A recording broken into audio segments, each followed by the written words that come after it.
Hello students, welcome to my channel Study NSO with Harveer. Today we are back with our Olympiad prep guide of class 5. Now you all will think the NSO exams are gone. So due to the request of one our friend told that please upload part 3 of chapter 6 Earth and Universe. So let us begin with our chapter. So we were on this mental.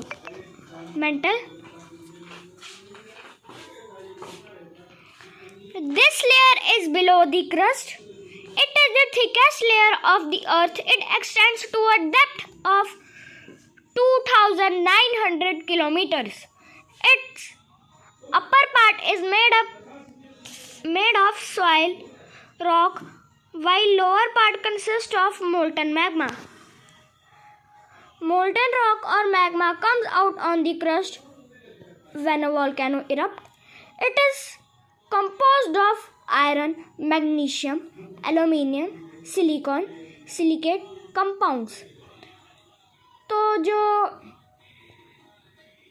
इसमें है ये कहना चाह रहे हैं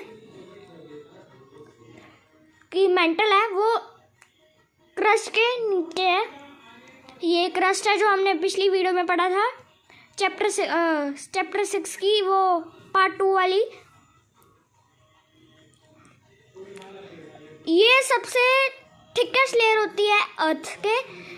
ये 2900 kilometre नीचे है. नीचे नहीं सॉरी इसका डेप्थ. हाँ ये क्रस्ट से 2900 किलोमीटर नीचे है. इसका जो ऊपर वाला पार्ट होता है वो सॉलिड रॉक से बना होता है और इसका नीचे वाला पार्ट मोल्टन मैग्मा से कंसिस्ट होता है. द मोल्टन रॉक और magma comes out on the earth crust when a volcano erupt. तो जो ये हॉट मैग्मा होता है ये बाहर आता है जब एक वोल्केनो इरप्ट होता है. It is composed of iron, magnesium, aluminium. इसमें ये सारे वो हैं compounds like iron, magnesium, aluminium, silicon and silicate outer core. Core forms the center of the earth. The outer core is so hot that it is in a molten state. However, it is denser than the mantle. The outer core contains iron and nickel with some sulfur also. It is about 2200 kilometre thick. तो जो वो core है वो centre of the earth form करता है. अगर वो होगा ही नहीं तो अर्थ अंदर से चिपटी होगी. आउटर कोर, ये जो आउटर कोर है वो बहुत ज़्यादा गर्म है और वो पिघली हुई स्टेट में है पर वो ज़्यादा डेंसर पर वो ज़्यादा हैवी है मेंटल से. The outer core contains iron and nickel with some sulfur. इसमें आयरन, निकल और सल्फर होता है. ये 2200 किलोमीटर मोटा है, मतलब कि थिक है. Inner core. The inner core is under such an extreme pressure that despite of the hottest temperature there, it remains solid and is rich in iron. It is about 1200 kilometre thick. इस पे है जो inner core है इस पे बहुत ज़्यादा extreme pressure पड़ता है और ये बहुत ज़्यादा टेम्परेचर में हॉट होता है. इसलिए इसमें सबसे ज़्यादा आयरन की मात्रा इसमें ज़्यादा होती है. ये कुछ 1200 किलोमीटर चौड़ाई में है, मोटा है. Olympiad bite. Earth is able to hold the layer of atmosphere by the force of gravity. Compass is a direction telling device which works with the help of Earth magnetic field. It is a magnetized needle that, under the effect of the Earth magnet, always point towards the north. Let us move to next topic, movement of the Earth. Earth is moving all the time. Two kinds of movement shown by the Earth are rotation and revolution. तो guys आपको पता ही होगा rotation और revolution के बारे में, तो हम अब पढ़ेंगे रोटेशन के बारे में. Spinning movement of the Earth on its axis is called rotation. Axis is an imaginary line running from the North Pole to South Pole. Earth rotates from west to east and its axis is slightly tilted at an angle of 23.5 degree. Rotation of Earth causes day and night. One complete rotation causes 1 day and 1 night. Earth completes one rotation on its axis every 24 years. तो जो guys जो earth अपनी axis पे घूमता गोल गोल, उसको हम rotation बोलते हैं. जो और वो जो एक्सिस है वो इमेजिनरी लाइन है जो कि रन करती है north pole to south pole. ये नॉर्थ पोल है, ये साउथ पोल है. ये इट इज स्लाइटली टिल्टेड, ये थोड़ा सा टिल्ट हुई है 23.5 डिग्री पर.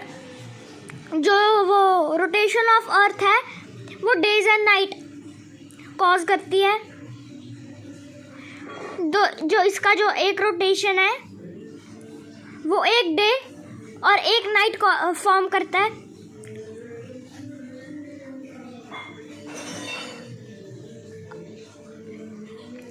अर्थ completes one rotation on its axis every 24 hours. जो अर्थ अपनी एक्सिस पर एक रोटेशन हर 24 घंटे में कंप्लीट कर लेता है. Let's move to next topic, revolution. The movement of the Earth around the Sun in a fixed path or orbit is called revolution. Earth takes approximately 365 days or 1 year to complete one revolution. The revolution of the Earth and its tilt on its axis cause a change in season during a year. The imaginary line around the Earth that divides the Earth into two equal halves, i.e. also known as northern hemisphere and southern hemisphere, is called equator. As the Earth moves around the Sun, the tilt cause and the Sun rays to fall more directly on the either the northern hemisphere or the southern hemisphere depending upon the sunshine. Guys ये आप सारा पढ़ सकते हैं, ये बहुत ज़्यादा important topic है. Let's move to next topic. ये सेल्फ टेस्ट है.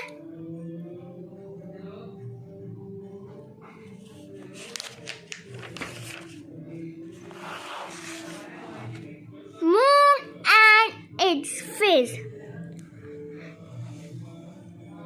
Moon is a natural satellite of the Earth. It is the closest neighbor in space. Satellite is an object that revolves around a planet. Therefore, as Earth revolves around the Sun, Moon revolves around the Earth.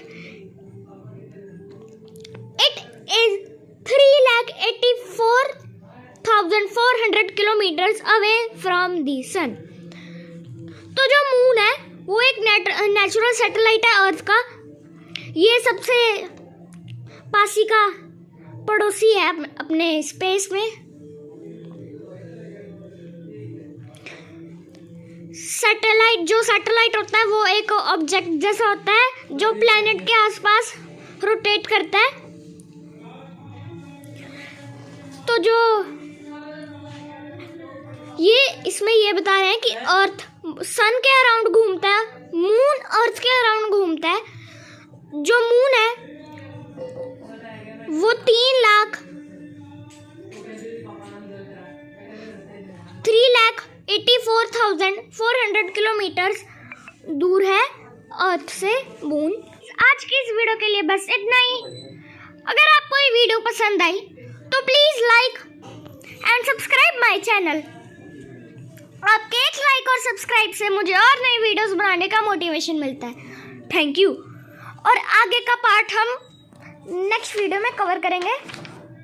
इसका सिर्फ 1/3 ही रह गया पूरे chapter का। सो bye.